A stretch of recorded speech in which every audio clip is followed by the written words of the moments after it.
Welcome, everybody, to episode 20 of Black and Gold Weekly. We are getting ready for the Stanley Cup playoffs here in 2021 as the Boston Bruins have locked in the third seed in the East Division, and we'll be playing the Washington Capitals in the first round.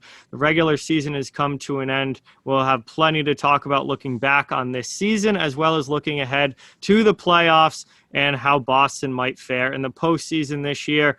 I am joined today by a very special guest. Many of you will know him from my Off the Wall Hockey channel. He's a channel mod and a longtime supporter. It's Jack. Jack, thank you so much for coming on today. Really, really appreciate it. And it's great to have you on the show for the first time. Yeah, it's nice to be here. As a person who's a Blues fan first, Boston's always been my second team, and I followed them religiously since I first started watching hockey back in 2010-11. So it's been a team that I've always rooted for. And the funny part is I started watching, basketball was the first. Baseball is the first sport I watched because baseball is big here in St. Louis. Yep. Football, I kind of watched it. That was actually the last sport I watched more consistently, but it's my second favorite sport now. Basketball was actually a sport that was at one point my favorite sport early on. And, I already cheered for the Celtics, and I thought, well, it makes sense to probably cheer for Boston. My dad, who is a person who went to school and, went to college in Boston, it kind of made sense. So that's the story of how I'm cheering for Boston. So, yeah. Okay. It's awesome to have you on. And I'm excited to get to talk some Bruins hockey here as this team gets ready for a playoff run. Before I begin, I do just want to thank everyone at Black and Gold Productions, Mark Allred, and the entire team there for all of their support. I want to point out the links down in the description.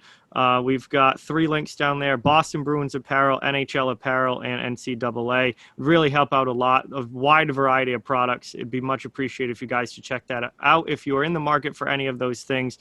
But Jack, Boston, this season, I just want to get your kind of overall assessment of what we've seen from the Boston Bruins this season. Yeah.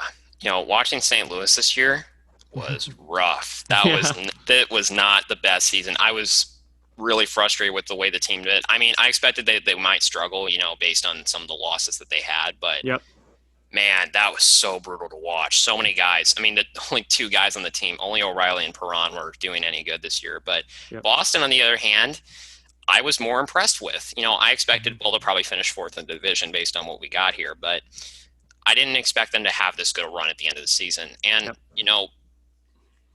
the trade for Taylor Hall is really what kind of, I think, has gotten them going so much. And he's been the best. I think he's the best winger David Krejci has had since Milan Lucic at his peak left town. The last year with Lucic was kind of a mess for him because he had a lot of bad penalties and just all that. So it made sense to let Lucic go. But, and considering what happened to him later on, that was probably the right call. But anyways, the first half of the season, they had some trouble scoring 5-on-5 the whole year, and it was a problem. And of course, Brad Marchand leading the way with scoring. In fact, right now, I'm going to take a look at this real quick. I have this loaded up here if I can get it to work. Because, I probably should have just played this out. But in terms of scoring this year, Marchand currently in 53 games that he played this year, he missed 2 games with injury and then 1 because he was scratched last night. He got the night off. He had 29 goals, 40 assists, and 69 points. That is 3rd in the NHL, only behind McDavid and Draisaitl. So that's incredible. Now, I think the Leafs have 2 more games left, so I don't think Mitch Marner's missed a game this year. So Marner could pass him, but I would say that Marchand has been the better player over Marner throughout large parts of the season. And he also led the NHL in shorthanded points. He had 7 shorthanded points, including 4 shorthanded goals. So that's incredible. So that was nice. But the Bruins it was a good. I was really impressed with them. Now the 8-1 loss against the Capitals right before the trade deadline, I thought this isn't going to go well for Boston, is it? And then they pick up Mike Riley for some help on the blue line, which was a good idea because they had no point man basically when Grzelcyk went out with injury, and then McAvoy was out for a couple games there. So they had to get a point man, a spare point man. And Riley can play the defensive side of the game too. It's really impressive to see Riley's rise and how he's kind of bounced around the league, but he's always been able to stay in the league for as long as he has. So, absolutely. And Boston. When they acquired Taylor Hall, I was concerned, just like you were, about Yep. how he would fit, Hmm. and it's worked. And Yeah. Craig Smith has played well as well, so that's awesome. I always liked Craig Smith when he was in Nashville. He's one of the Hmm. few guys in Nashville I actually liked. But yeah, it was pretty good. And then yeah, watching Jeremy Swayman come up this year and just play really well is just nice to see, and it makes me more confident about Boston's future in net. Especially because Tuukka, we don't know if Tuukka is going to play next year or not. Yep. So that's going to be. And Halak didn't have his best season this year. He just seemed off this year. So Yeah. it's just all that. So yeah, that's kind of how I saw the season this year for Boston. Yeah, definitely. It was definitely an interesting year because the Bruins got off to a pretty good start. They came out, they were competing for first in the division, and I was a little surprised that they came out of the gate as strong as they did, but then they went through that middle part of the season where they were really struggling. And we saw them drop in the standings and they were losing, they were going 500 during a lot of, stretches, and they started to lose some games. And I got kind of down on this team heading into the trade deadline. And I thought this team's probably a first round exit. And then the trade deadline came. Obviously, the huge move for Taylor Hall and Curtis Lazar. They added Riley to the back end. And I certainly had questions as to whether the move was going to work out the way that Boston fans were hoping it would. But it has. I mean, the way that they've played post trade deadline, where Taylor Hall's come in and completely rejuvenated that second line. Krejci and Smith are playing outstanding. Hall's playing outstanding. Riley, I think, has been a very underrated addition to the blue line to kind of round out that top four and allow Jeremy Lauzon to drop down to a bottom pair position, which I think he's much better suited for right now than Yeah, I playing agree. in the top four. This team since the trade deadline has looked awesome, and I'm really excited to see what they're able to do in the playoffs because they've been an absolutely ripping since adding Taylor Hall to this lineup, and it's been a lot of fun to watch. And the second line, this is the best we've seen a second line play in Boston since Milan Lucic, David Krejci, and Nathan Horton were all together. Um, it's been so fun to see them play this well. And Taylor Hall, we were talking before we started recording about just the what Taylor Hall brings to this lineup and the size, the forechecking, the speed, and the ability to bring the puck into the zone with possession and set up the offense has been huge for this team. Yeah, it's been great. And I didn't mention Lazar, but Lazar has been pretty good as a Yeah. fourth line center. Yep. You know, I will admit there are some guys this year that have done better than I thought they would. Nick Ritchie's one of those players. Yep.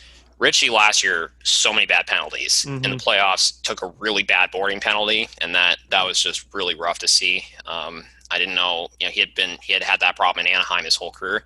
This year, maybe a couple of boarding penalties that were bad, but overall, he's been fine this year. He hasn't taken. There's been only a few moments this year where he's taken a bad penalty this year, and I just think it's because he's so big that he sometimes doesn't realize how big he is Mm-hmm. sometimes, and sometimes he gets Yeah. too hard. Of course, Andre Kosh has been hurt the whole year. Like he Yep. played 2 games, start a year, got hurt. I don't know what's wrong with him. I think they didn't say exactly what was wrong with him. I don't remember exactly what it was because I missed that press conference. But it was, I believe it probably was a concussion if I take a guess. Yeah. It And then he was. came back and he got hurt again. Yep. So yeah, Kasha he just doesn't. I like Kasha's game, but he can't stay healthy, and it's Mm-hmm. destroyed his finishing ability as well. So it's been rough to see what happened to Kasha. Of course, DeBrusque this year, it's been a rough year for DeBrusque as well. Of course, he did have a breakaway goal against the Rangers the other day. That was Yeah. nice. But it's been there's some guys who had down years. And Coyle, he went through was it over 20 games where he didn't have a goal or something like Yeah, I that? think it was 21 games without a goal Yeah, at one geez, that was point for bad. Coyle. Yeah, Braden Shen in St. Louis had like a 20-game goal drought, and he was really frustrated throughout that time. So, yeah, it's a good thing Coyle got out of that. But, Corrali, he had a rough start to the season too, but since the Yeah. trade deadline, he's been a lot better. So that's nice to see. Yeah, it's been quite a season. And the defense, I mean, I think we used it feels like we've used like 12 defensemen this year. It has to be around 12, yeah. Yeah, because basically everybody on the defense got hurt this year. Grizzlick's been missed so much time this year with injury, but I got Mm-hmm. to say I really liked how he developed. And I'm going to say this: losing Chara and Krug. Chara, I understood why they let him go. As much as I like Chara as a player, and he'll still be one of my all-time favorite defensemen. He's going to the Hall of Fame. Yep. He had clearly lost a step, Yep. and he just wasn't suited for top 4 minutes anymore. And Boston felt that way, and he thought he could still do it, which he ends up going to the Capitals. He's been good with the Capitals, but he's also being played on the third pair where he's probably best suited to play. Yep. And then Krug, Krug's. I will say this with St. Louis. Krug has not. He's been okay this year defensively. He's been okay, but the offense, while it's starting to come now, he's been stuck on one goal pretty much the entire year. He doesn't have an even strength goal. It's been a tough fit for him, but he's also being asked to do too much, and he was hurt. Like, he got hurt this year for a couple games. I'm surprised he didn't miss more games this year with injury. He gets hurt all the time. You always got to worry about injuries with Krug, of course. And Grzelcyk, on the other hand, I think Grzelcyk's as good appointment, not as good appointment as Krug is on the power play, but still pretty good. And the power play didn't suffer as a result of him going away as much as we thought it would. And it's still a top 10 power play. Of course, since the trade deadline, they've been having some issues with the power play recently, but that's just because they're trying different combinations. So I take that with a grain of salt for the most part. But McAvoy this year has been amazing, though. McAvoy has been just awesome. He's been just as good as advertised and just all that. I wouldn't have a problem. I think he should probably be in the Norris conversation just because of how well he played this year. But the problem that'll hurt him is power play time. That'll probably hurt his chances. But he's been a great defenseman this year. And, Riley, since coming over here, has been good. He's not playing on the power play anymore because everybody's healthy, but he's been great. And, of course, Carlo coming back is huge. In fact, Carlo this year, if I look at games played for Boston, I have this list up here. He played in, how many games did he play? Yeah, they used 36 skaters this year. That's insane. Wow. Yeah.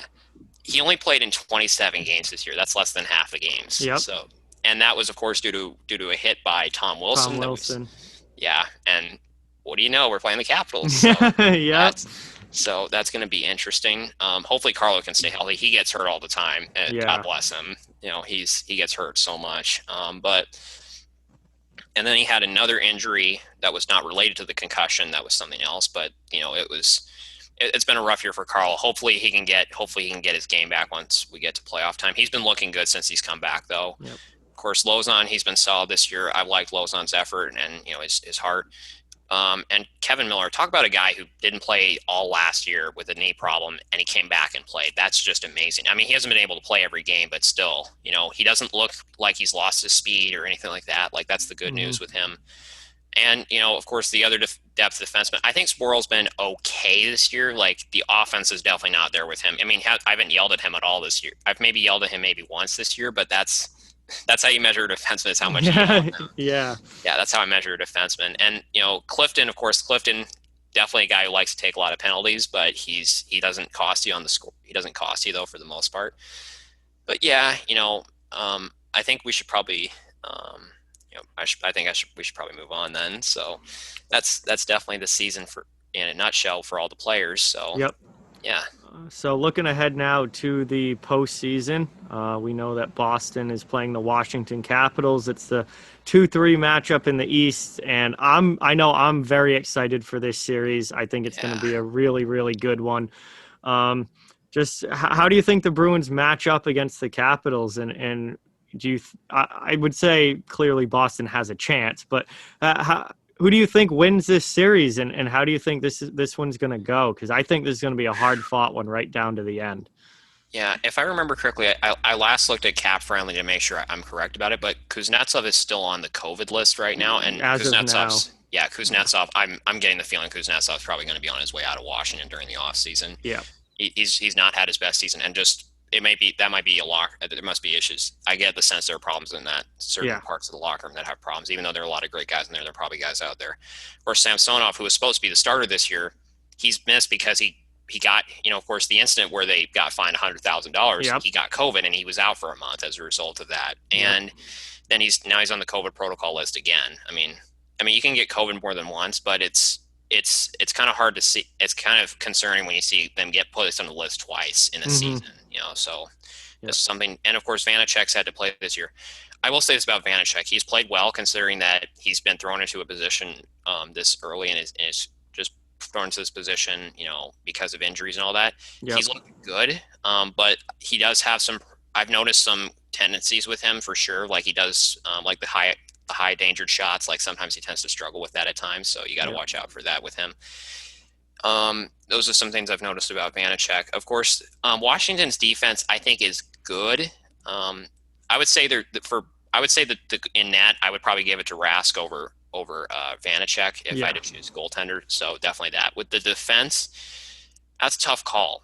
Defensively, I think Boston's better than Washington, but again, Washington can also score a lot of points. Yep. So I would probably, it's probably, to me, I would probably lean towards Boston, but I can understand where people would say Washington. The good news for Matt Grzelcyk, who's probably going to be on the top pair with McAvoy, even though he's a small defenseman, he's the same size as Torrey Krug. He's really good defense. He's been really good this year, so that's been the good news for him. And then you have up front now with Kuznetsov out of the lineup as of right now. Now they're supposed to get Oshie back into the lineup for this series, so I actually got a depth chart up here to make sure I'm tracking everything correctly. Glad I have this because I always make sure I check that. It's on my computer right on this other one of my computers here. I got two. Could have two. Basically, I look at Washington's lineup right here, and you got obviously adding Mantha at the deadline has really worked out well for Washington. Yep. They paid a huge price to get Mantha, of course, but he's worked out pretty well so far, and he seems motivated. He seems happy. That's good. It's good to see with Mantha. But Ovechkin, of course, is going to be healthy. I think he's going to be fine. He missed 10 games this year. Of course, 4 of those were due to COVID, due to breaking the rules with COVID. So he had to be on the protocol list, and then he missed some games with injury. So, but he's been pretty good this year. Of course, Backstrom's had an amazing season this year. He's been solid all year. He's not missed a single. Well, he missed 1 game, but he's been consistently good the whole year. And then Mantha's looked good since coming over from the trade deadline. Of course, Oshie had the hat trick after his father passed away. That was awesome to see. Yes, absolutely. That happen. That was beautiful.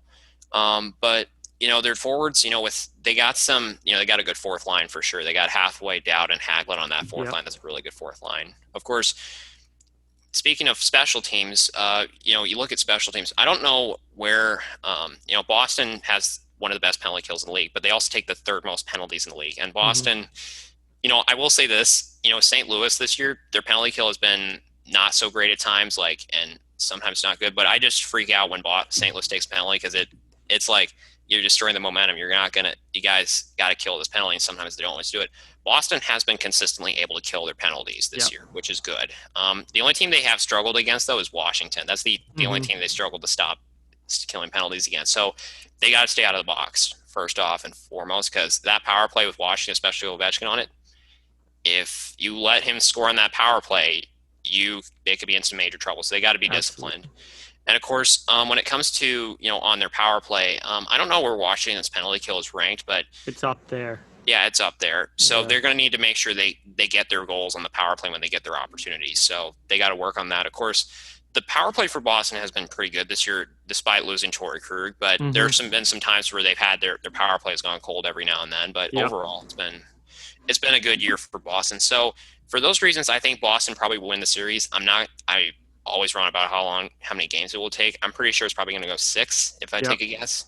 Maybe 7. It's really kind of up. It's really kind of a toss up for me about how many games it will go. But I just like Boston's chances better than Washington's. Considering with Boston how hot they've been and all that, and they've had a better season against the Capitals this year. Of course, a lot of those wins were in overtime. A couple of those wins were in overtime, but they've done a lot better against Washington this year than they did last year. Last year, not as much, but this year they've done really well against Washington. So that's the good news. Yep. Historically, though, in the playoffs, of course, the last time they met in the playoffs was when they lost in overtime in Game 7, where Joel Ward ended up burying a goal against Tim Thomas, and that was rough to watch, admittedly. Yeah, definitely. That sucked. But Boston also had some injuries as well during that series, so that didn't really help their case. But anyways, so I feel confident about Boston's chances in the playoffs. We'll see how it goes. Sometimes I've learned to not doubt Boston, how well they do, because often I think maybe Boston's going to struggle this year and then they don't. Yep. Playoffs, you just don't know with Boston what type of Boston team you're going to get. So, Yeah, absolutely. I pulled up some stats from I actually recorded my series preview for this series today, and it's funny, the Capitals are one of the best offensive teams in the league. They're actually tied for third in goals for per game, um, but they're very middle of the road defensively. They're 17th in the league in goals against per game. Their special teams are absolutely phenomenal. Their power play is third in the league, and their penalty kill is fifth. Boston also has very, very good special teams. They have a power play that's tied for ninth in the league in the top 10, and they have the second best penalty kill in the league in Boston. However, Boston's offense definitely lacks behind Washington's. Boston's offense is 13th in the league, but how Boston's defense is tied for third in the league. So you have the third best offensive team in Washington going against the third best defensive team in the Bruins.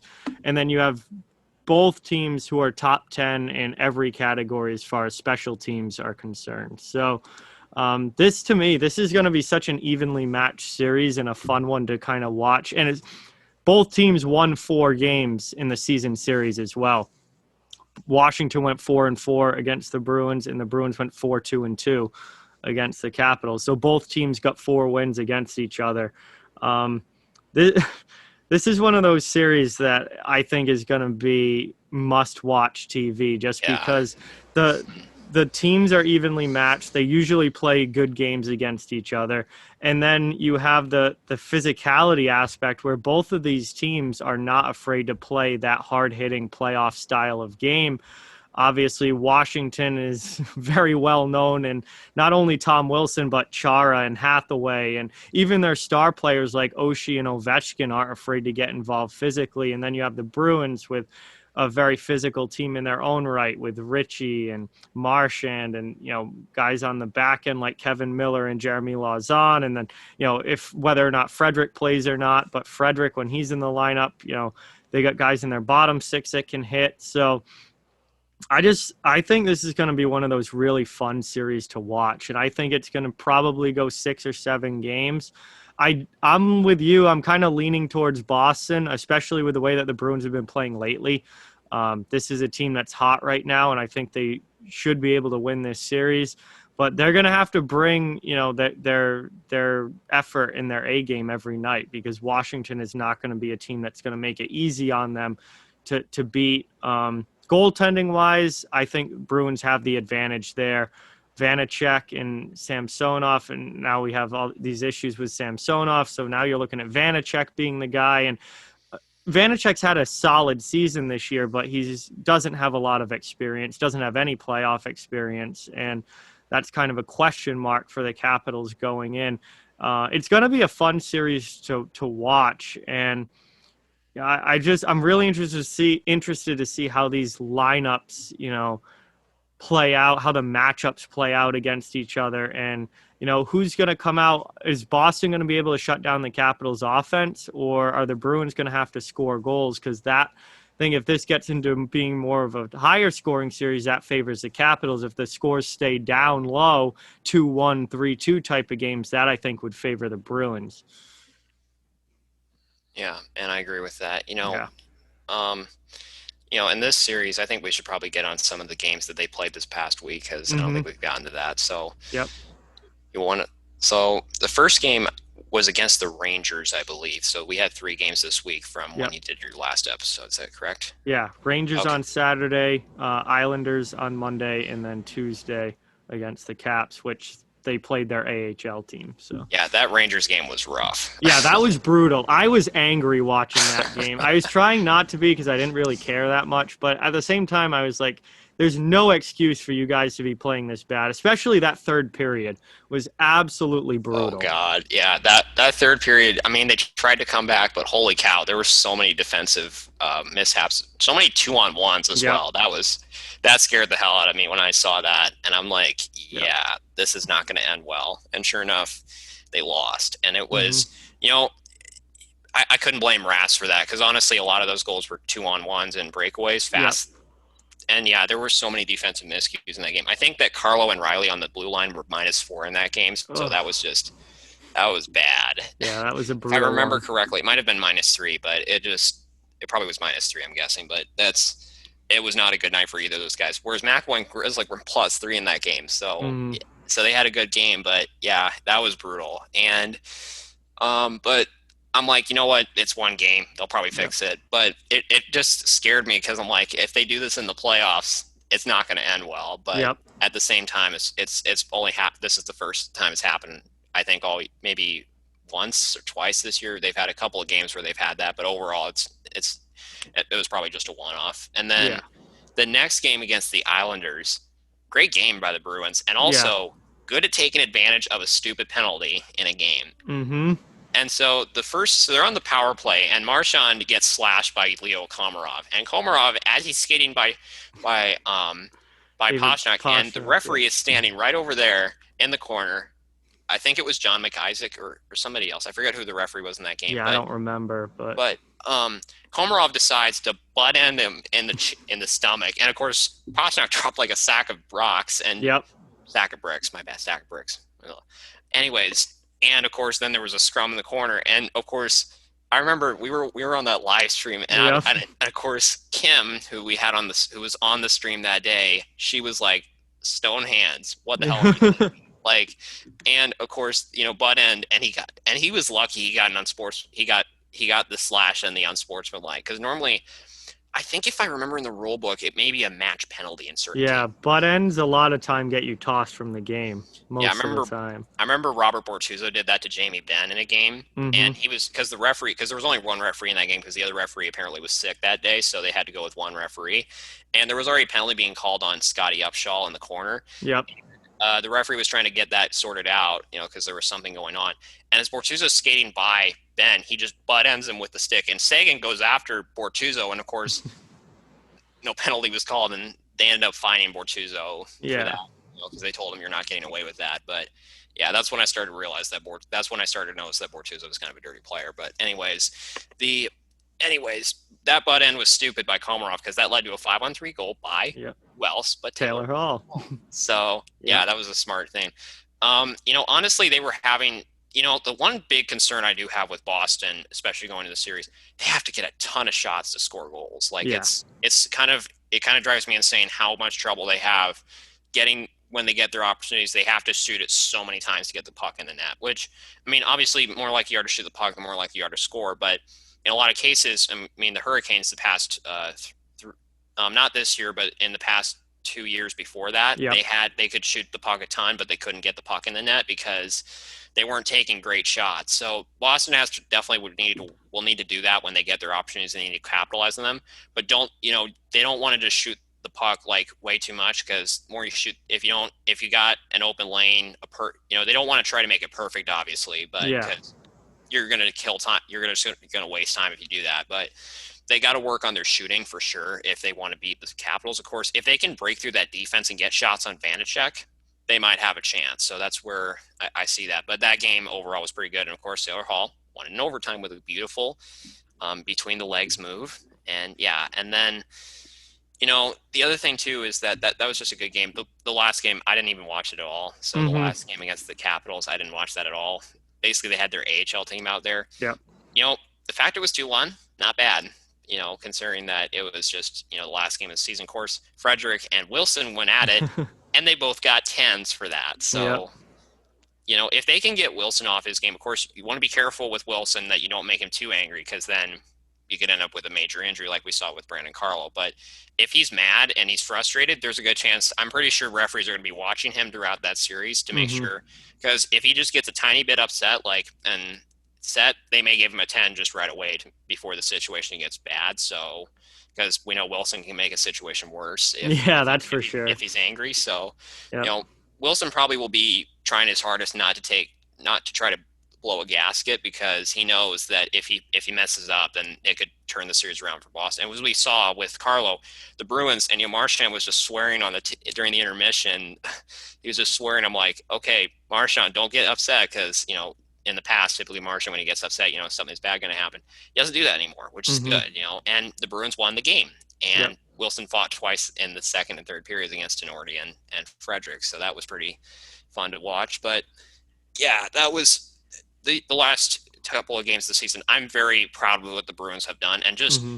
you got to give Don Sweeney tons of credit for this because Absolutely. he's awesome. And considering he played 1,000 games for this team as a defenseman, that's pretty good. So yeah, Yeah, he certainly. I think the trade deadline this year was obviously a massive win for the Bruins, and the way that they've been able to play since then it really has me looking forward to this playoff series and these playoffs, and thinking that this team could, really do something here potentially. I still don't know if they're a cup level team. I think when you look at other divisions, there are some really good teams out there.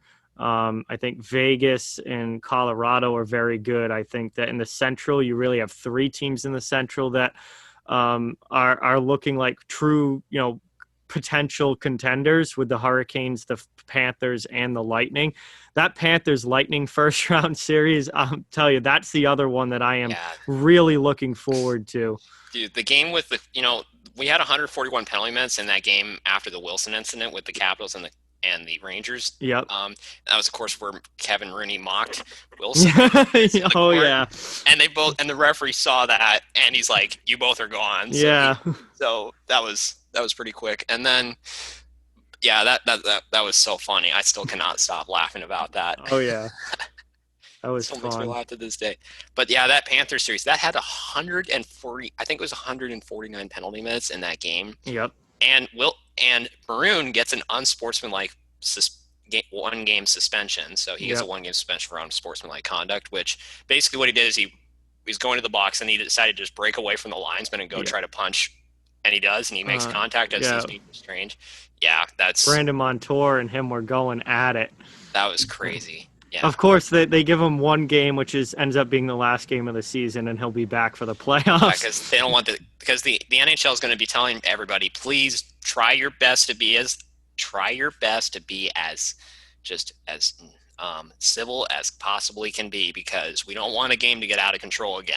Yeah. Because I think they learned from the Wilson incident that you don't want a game to get completely out of control now. So yeah, so that's probably what's going to happen. But I mean, some games are fun when there's a lot of hitting going on, but then there are other games where it just gets completely out of control and you're like, there's got to be something done. But in general, I think it'll probably be a good playoff series because both teams don't want to take stupid penalties, so that's going to be the key here, is that, teams don't want to take as many penalties as they would in the regular season, because in the playoffs, if you take bad penalties, you're done.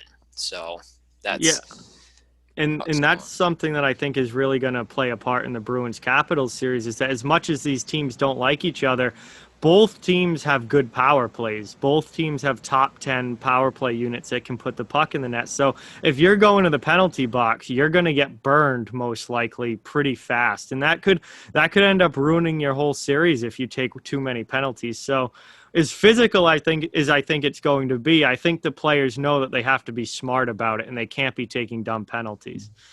Yeah, and Cassidy does a pretty good job with that for the most part. Like when he knows they need to stop taking penalties. Like against Washington earlier this year, where they allowed 2 straight power play goals. He said right away, "Don't take another penalty. I'm not having it because you guys allowed 2 goals because you took bad penalties. Don't do it again." The Bruins are bad about taking. There were a couple of games where they took penalties in bunches. There was the famous game against the Flyers where the referee didn't even know who was supposed to come out of the box or not. Like that was like, and of course Joe Haggerty's tweet of, "I guess there's no social distancing in the penalty box." That was funny. But yeah, it's been a good season, for Boston overall. They just got to stay disciplined. That's all they got to do. I know they can kill penalties relatively well, but against Washington, you don't want to take penalties against them. I mean, Boston hasn't taken a lot of stupid penalties this year, but they've been taking a lot of penalties, so they got to watch for that. Of course, you don't know if a referee. It depends on who's going to be officiating in the series. I don't know who's going to be officiating this series or not, but if it's a guy who lets the players play, and all that, maybe they should probably be okay for the most part. But they got to just watch what they do. If it's a referee who calls everything or calls a lot of stuff, they got to be as careful as they possibly can be, because this is a big team that the Capitals have. They have a big team, so you got to watch out for that. So that's where you got to be careful with the Capitals, is that they're a team that can really do well, but the Boston Bruins can also handle their own. But you just got to be careful with how many penalties you take, because it scares me sometimes how many penalties Boston takes sometimes. So they just got to be careful about that. If they're not careful about it, like I said, Yeah.